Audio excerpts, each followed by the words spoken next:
This is the behind the scenes look on what I do to create the terrain map for my 2D game, The Supernatural Olympics.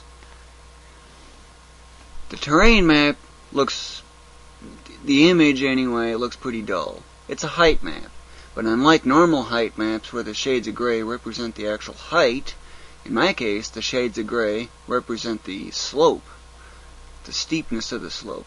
This gives a lot more flexibility. Because who wants a 0 to 255 value when you've got height spans going from a little over 22,000 feet going all the way down to negative 766? That's a very big range, nearly 23,000 feet. And when you've got a game like this, you're going to need the very fine stuff, and even 16-bit wouldn't be enough. The fix I had was using the various shades of gray to represent the slopes. It gives a lot more flexibility, but it does have some of its downsides. A workaround for that is this little program I made here. This is where I left off at, the pixel position, 3513, 3510, plus a little past. That's that value in miles. I've got 90 miles in all. 90, yes. 7 minutes to cross all that at 800 mile an hour at normal time. And of course where I left off at, which is negative 25 feet. Negative because I'm underwater at the moment. I'm working on Lake Windius.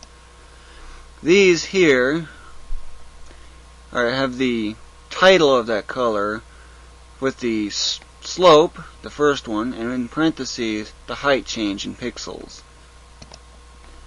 5 degree slope, 5 pixel change. 10 degree slope, 11. Why isn't it 10? Well, if you were to actually work it out, 80 degree slope, if this was instead 80, that'd actually be a 45 degree slope instead of 80 degrees. So 340, however, gets you very close. That's approximately from here to here, and all the way up to about here. That's a big difference. Very steep. So when I work on the terrain map, all I do is select the colors. Negative values indicate that I'm going down from left to right. Positive, up. 0, of course, well, no change. Adding zeros, you know, won't change the value. So when I draw the terrain map, I make a little streak like that. Why is it so plain looking, you might be wondering? Well, that actually comes for one reason. Randomization is automatically added. And I see a potential mistake. Guess not. Wrong color. And I just keep making streaks. Of course, when you have the randomization in there, it might look something like that. Of course, I ain't gonna be doing it that way.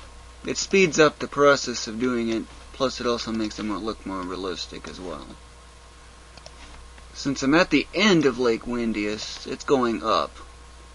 I'm expected to go to about 71 miles for the point at which it gets out of the lake. Missed, dot. What's with the extra dot at the end? That's it involves Ultima Exodus.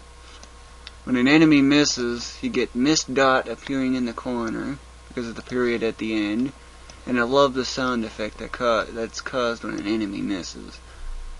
And as a result, I've got into the habit of doing that.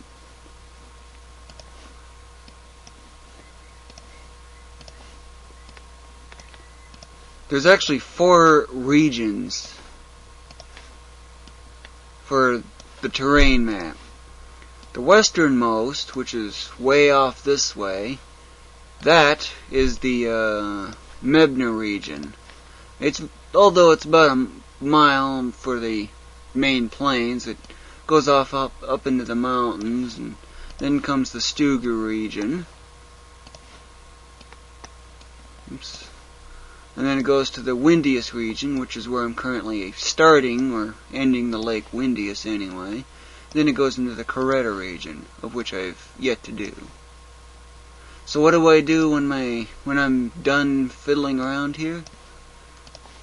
To check the current height, all I do is I go File, Save, switch to my command prompt window, since I want to generate the terrain map to also get this as well. -8, I'm right next to the shore.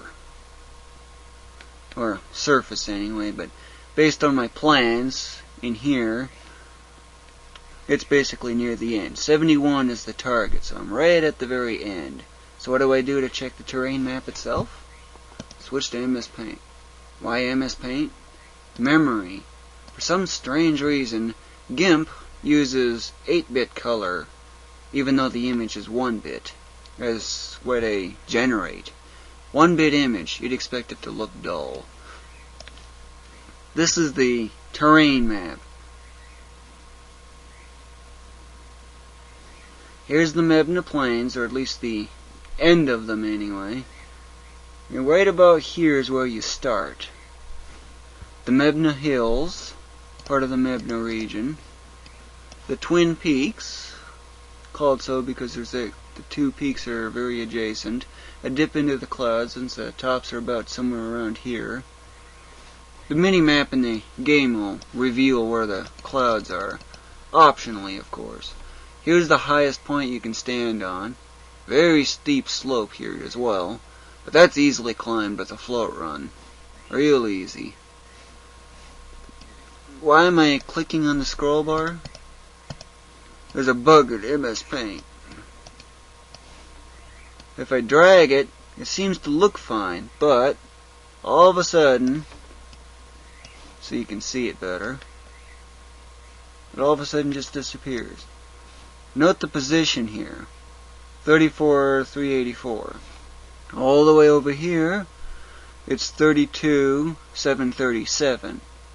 On a sign short would max out at 32,767. But this image is much, much bigger. So the only way I can work around that is to go off and click the scroll bar instead. Here's the very steepest area, or the deepest I mean.